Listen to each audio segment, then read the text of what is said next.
slides. Okay, we talked about that stuff. Okay, diabetes I want to just mention real quick. So diabetes, most of you guys know type 2 diabetes is the lifestyle diabetes. I don't know, maybe you don't know this. This used to be called adult onset diabetes. We can no longer even call it adult onset diabetes because so many kids have type 2 diabetes now, and it's purely lifestyle. And so that's frightening. So when we talk about being an example for our kids, not only activity, but with what we put in our mouths as well. I mean, it's massive, repercussions in their lives. Okay, if I exercise, I can eat whatever I want. All right, this is kind of an interesting thing because my husband owns a gym, so sometimes we'll be out to dinner or something, or maybe we'll be at a pizza restaurant, and clients will come in, they'll be like, "You eat pizza?" And his response is, "This is why I'm physically active, so that I can have a piece of pizza on Friday night and not feel terribly guilty about it." Now, we're not eating pizza 7 nights a week. However, when you are physically active and that is part of your lifestyle, it's okay to enjoy something that you like every now and then. So we always get a real big kick out of that. But no, this is something that people often struggle with weight loss, is that they start a new exercise program, all of a sudden they're starving. Okay? So you realize, all right, I'm burning a lot of calories, I'm starving. So they start eating twice as much as they did before they were working out. I mean, this happens all the time. And you just don't realize, and all of a sudden you're still putting more calories in than you're burning, and so the weight doesn't come off and you may even gain weight. And so that the nutritional component is extremely important. In fact, as far as weight loss goes, it's probably, I mean, as an exercise professional, I'll even say it's probably 90% of the battle is the nutrition part, as far as seeing pounds come off that scale. Now, that doesn't, scratch out the other benefits of being physically active. And we have people that I know who are avid exercisers. They stick to their routine, they work out hard, they are physically fit, but they are overweight. And they will always be overweight because their nutrition is not in check. But they still have their blood pressures in check, their type 2 diabetes is controlled. All those things are there, but they eat too much.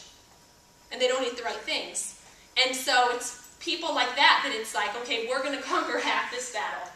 And when no one can make you change your nutrition, I mean, flat out, that's completely a personal decision and commitment to make. And so it's kind of tackling one at a time. But you will not see the physical benefits of exercise if the nutrition doesn't follow. Hands down. Even people like the girl who's trying to get below 120 pounds. At that point, because she's physically fit, she would have to make massive modifications in some extremely low-calorie diet in order to drop below that weight, which is something, that wouldn't be attainable for long term. Okay, if I have no energy for physical activity, it's best to rest. This is a great one. A lot of people, 3 most common excuses for not exercising. What do you think? Too tired. Too tired. Okay, yeah, too tired is one of the most common. About 70% of people say, I don't have time, okay? I'm too tired and I'm just not motivated, all right? So those are our 3 most common excuses. The funny one about the being too tired is that this is one of the things that most people say who do exercise, is that if I don't exercise, I'm too tired. So it's really, this is not a good excuse. It's like, okay, if you're too tired, then go. Just do it. Do something, and you'll probably feel better. All right, I should push myself to the limit to get to the benefit of no pain, no gain. Of course not. This is where we get injuries and overuse injuries, and exercise intensity is extremely important. And I definitely can't talk about it in 5 more minutes, but exercise is not supposed to be easy. So Helen was talking about, doing some strength training exercises and when do you move up in weight. And it's important to push yourself because that's how you burn calories. And that's how you're going to, increase the physical benefits of the exercise. But at the same time, you have to be able to do it safely. And so, if it feels like you cannot do it, if it feels like your form is going to break in whatever you're doing, then lighten the load. But this whole no pain, no gain thing, that's crazy. All right, sports drinks, none of you should be drinking sports drinks ever. Hands down, sports drinks are for athletes. None of us in this room are burning enough calories to need to drink sports drinks drink water. So it's just absolute junk that you're putting into your body and sugar. I mean, you just see people who like, oh, I just worked out, I need a Gatorade. Like, no, you don't. Just drink some water.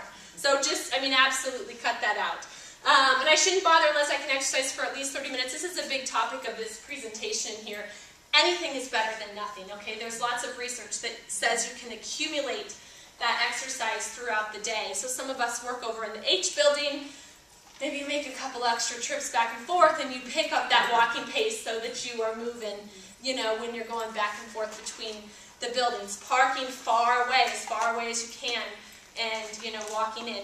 Taking the stairs at all times. These small things definitely add up in an active lifestyle.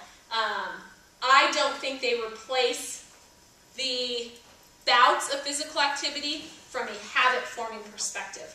I think those are lifestyle bouts, but if that's all you can do, do it. If it's those small bouts, if you have time at night to do something for 20 minutes, do it for 20 minutes. If you are going to go on a walk with your spouse and you only have 15 minutes, then make it the best 15 minutes. Push yourself harder, walk faster than you would have walked if you're walking for 30 minutes, okay? Because you have half the time. You don't have to be able to last the full 30 minutes, so pick up the pace. Say, hey, we got 15 minutes.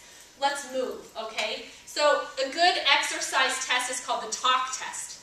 And I know I said, you know, you enjoy the time and you talk with your spouse, but you shouldn't be on a stroll where you are, you know, in deep thought. A talk test is how hard can you exercise? So if you're jogging on a treadmill, you're riding a bike, you're walking, you shouldn't be able to talk without some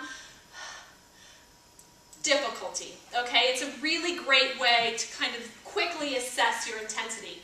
So it should be tough, you know, to get through. Sometimes I like to talk, and I talk in the morning when I work out with the people that I work out with, and, you know, sometimes you can't do it. You physically can't do it, and that's good. So, I mean, that's a good thing that you